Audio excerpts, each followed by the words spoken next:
Welcome mates, I'm Bloodthirsty Lord, but you can call me Lordy, and today we're back on Paragon, and there's going to be a multitude of gameplays in the background because this is top 5 best heroes, top 5 overpowered heroes, top 5 broken heroes in Paragon in this current patch, version 44 to version 45, and we have an amazing list of heroes, but also these heroes could continue on to be like stronger heroes in the future, and also if they do change, we'll make another video in the future talking about that and talking about the changes and what the new list of best heroes are. So make sure to hit the subscribe button to keep up to date, and also smash that bloody like button. Let's try to get 200 likes on this video. So without further ado, let's get straight into this. So to start the top 5 best hero list, let's start at number 5, and that does go to Kwang. Kwang has always been around here. He comes and goes, and right now he got nerfed in the latest patch, but he's still popping out of damage, putting in the work, and he just becomes a constant pain to the opponents that he's versing. The two preferred roles that you should be using Kwang in are solo lane and also jungle, because that's where his kit does shine quite a lot compared to the other lanes and roles. A quick overview of his kit: he does have a tether mechanic, he does have a teleport,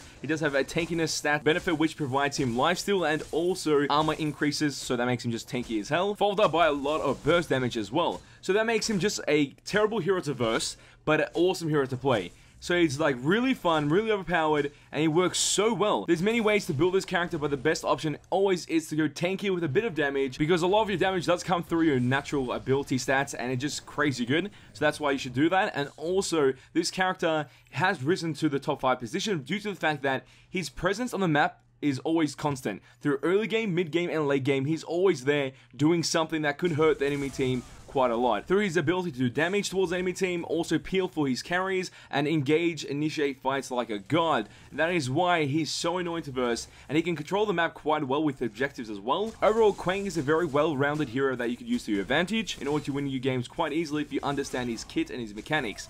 But also, if you have the chance to abuse the enemy team for their mistakes, 100% do so when playing Kwang, because you'll see the benefits by doing that. And now let's move on to the next hero on this list. At number 4, we have Revenant. Usually played within the carry lane, but also can be played in the mid lane. Many people aren't picking him mid lane, and I feel like he's such a powerhouse in that lane. I've been using mid lane for such a long time, especially alongside the buffs that he gained towards his kit that gave him new mechanics, and also the nerfs that did come. It really didn't affect him too much. His snowball potential is still there. He's very good at doing that. His early game, mid game, late game stages are really good if he's able to snowball. If the enemy team is able to stop him early game, then he's obviously going to become a weaker character. But if he's able to get that snowballing potential out of his ultimate, reckoning, and doing much damage as possible, because his kit is damage insane within split seconds. If you miss a second against a Revenant, if you don't kill him, and then he's in a team fight in the backline destroying you guys, there's no chance you're going to win. You have to aim Revenant, because Revenant is just that powerhouse of a character. He works really well in the carry lane, really well in the mid lane. His abilities do so much damage. His base attack, insane damage. It just works out so well. A quick overview of Revenant's kit: he has the ability that he's able to reload in order for his bullets to be back into his weapon. He's able to use 4 base attacks before he has to reload. His 4th shot doing increased damage. He has an insane single target damage output alongside his stacking slow and his ruining mechanic, which will help him do that damage against those enemies, followed by his ultimate reckoning, which gives him the potential to snowball even further by claiming a bounty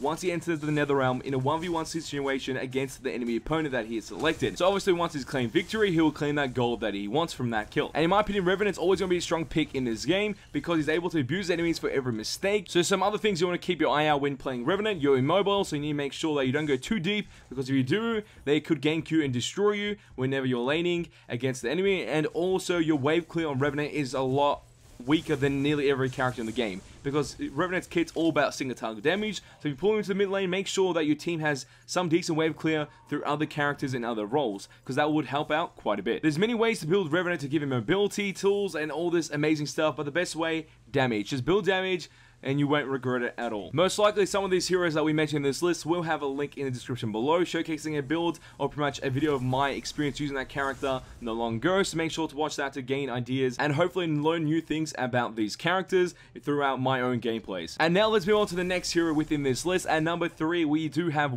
Kwang. His preferred lanes are the solo lane and also jungle. Can be used as a carry and even a mid laner if you want to do that. The possibilities are endless with this character. He has a very elusive kit through his abilities, which we'll explain very soon, but he's been super strong lately because of one of his abilities changing the mechanics on that with a knockback and also a stun at the very end of it. Used to only be a knockback, now it's a knockback plus stun, and it does lead to so many interesting scenarios because having this type of character with hard CC in his kit is disgustingly good. So a quick overview of Wukong's kit. He has two stances, one being offensive, one being evasive. Both stances having very elusive benefits when using them. One being offensive gives you more damage output compared to the evasive stance, because offensive usually you're going to try initiate, apply slow, do some damage, knock back the enemy, and give them the stun. So it's like the more initiative type of tools within the guy's kit. Then you got the evasive stance, which makes him even more elusive, and he's able to cover more distance with his abilities, units around the map, so that's really good.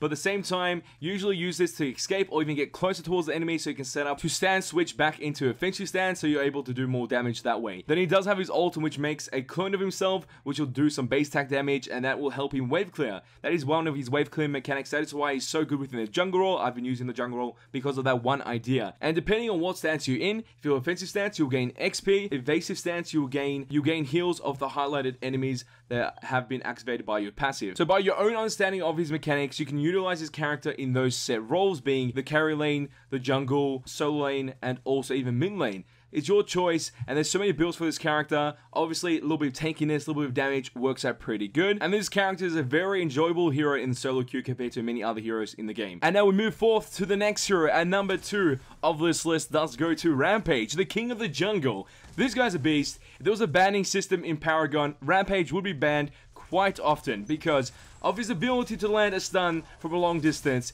His new kit giving him pretty much the tanky benefits that he needs, alongside his health regen and also damage output through his current health. Then he's able to apply a AoE slow that also does a bit of damage as well. And then when he gets enraged, that slow is even enhanced, and that boulder throw is pretty much in a second. You won't even see it coming, boys. He chucks that boulder throw, and that boulder just comes straight at you once he's enraged.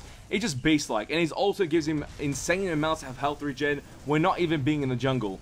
So this character is perfect for the jungle role at the moment, so make sure to do that. And that was pretty much his ability overview. So some general gameplay mechanics that you will need when playing this character is obviously to put map pressure on particular lanes. Make sure your laners are set up nicely with those kills so they are fed and powerful. So when you move on to late game, all you have to do is tower dive with your enraged ultimate and tank all those tower shots as your team just goes and mows through that and destroys all the enemies. And you still be alive. This character can tank a lot more in tower diving against a tower structure or pretty much any enemy structures compared to the new hero, Terra. I thought she was good, but Rampage is still better. It works so much well with Rampage because he's got health regen stats. Even though Terra has the shield mechanic, it's not as good as Rampage in my opinion. So Rampage is still a brick, still a tank, and you can't really defeat him unless you have certain cards to stop him from healing as much. And please mates, never pick this character in the lane or any other role that isn't jungle. He's made for the jungle role, just pick him there, it works out well. And now to move on to the last hero of this list, and number 1 of the top 5 best heroes in Paragon in this current patch does go to no other than Wraith. Wraith has become really strong lately. He was already strong in my opinion, was already super strong in high elo, and due to the sheer factor, now he's super strong in nearly every elo because of Epic Games and the Paragon team updating his kit in a slight way. They updated the attack speed per level and the attack speed base stat, making him more of a carry character than ever before. So he used to be played in the mid lane and even carry, and now he's a super carry. So everyone's going to pick him in the carry lane, so that's the majority of the time his preferred role.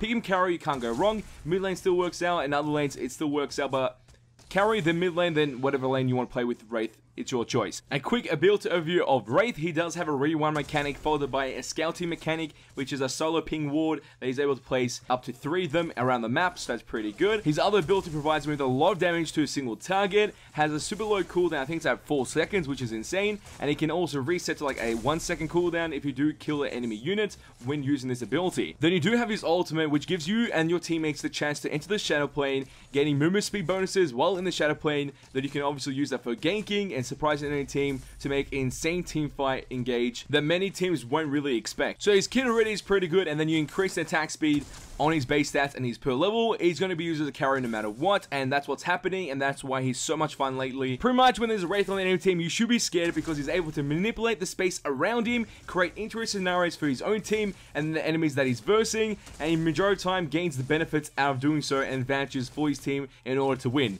to be terrified of Wraith. So a quick overview of our list. At number 5 we had Kwang, number 4 we had Revenant, number 3 we had Wukong, number 2 we had Rampage, and at number 1 we had Wraith. And a couple things that these heroes have in common: they're able to snowball, outplay, and just destroy by doing those two things. That's pretty much it. But mates, as always, tell me your opinions and thoughts in the comment section down below. Did you enjoy this video? Did you like it? Do you want to see more on the channel in the future? Maybe top 5 worst heroes again for this patch? I don't know.